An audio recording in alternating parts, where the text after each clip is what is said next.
Ang mabuting balita ng Panginoon ayon kay San Mateo.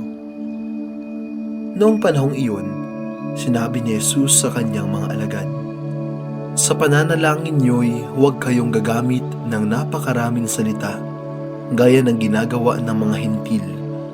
Ang akala nila'y pakikinggan sila ng Diyos dahil sa dami ng kanilang salita. Huwag ninyo silang tutularan, sapagkat alam na ng inyong Ama ang iyong kinakailangan bago pa ninyo hingin sa Kanya. Ganito kayo manalangin: Ama naming nasa langit, sambahin nawa ang pangalan mo. Ikaw nawa ang maghari sa amin. Sundin nawa ang iyong kalooban dito sa lupa tulad ng sa langit.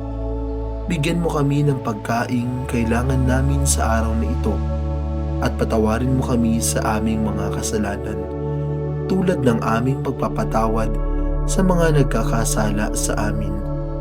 At huwag mo kaming iharap sa mahigpit na pagsubok, kundi ilayo mo kami sa masama.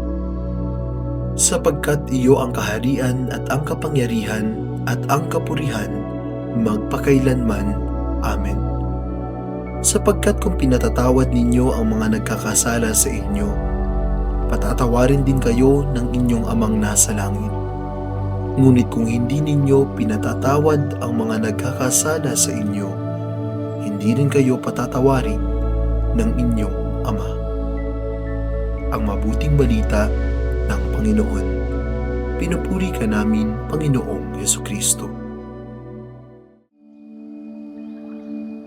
Ngunit kung hindi ninyo pinatatawad ang mga nagkakasala sa inyo, hindi rin kayo patatawarin ng inyong Ama. Noong bata pa si Don Bosco, habang nagdarasal siya ng Ama namin isang gabi kasama ang kanyang inang si Margarita, biglang tinakpan ng kanyang nanay ang bibig ng anak nang dumating sila sa mga katagang, "At patawarin mo kami sa aming mga sala." Pinahinto ng ina si Don Bosco na magdasal at sinabihang makipag-ayos muna sa kanyang kuya na nakaaway niya noong hapong iyon. Bagamat masasabing walang formal na edukasyon si Margarita, lubos niyang naunawaan ang panalangin itinuro ni Kristo, lalo na ang tungkol sa pagpapatawad. Sa ating buhay, marami tayong kahilingan sa Diyos. Sa ating pagdarasal sa araw-araw, madalas na humihingi tayo ng tawad sa mga kasalanang nagawa. Ngunit ang isang bagay na nahihirapan tayong gawin ay ang magpatawad. Malakas ang loob nating humingi ng tawad sa Diyos, ngunit tayo mismo ay hindi makapagpatawad. Marami pa nga sa atin ang nangangahas mangumunyon, kahit alam nating may kaaway pa tayo.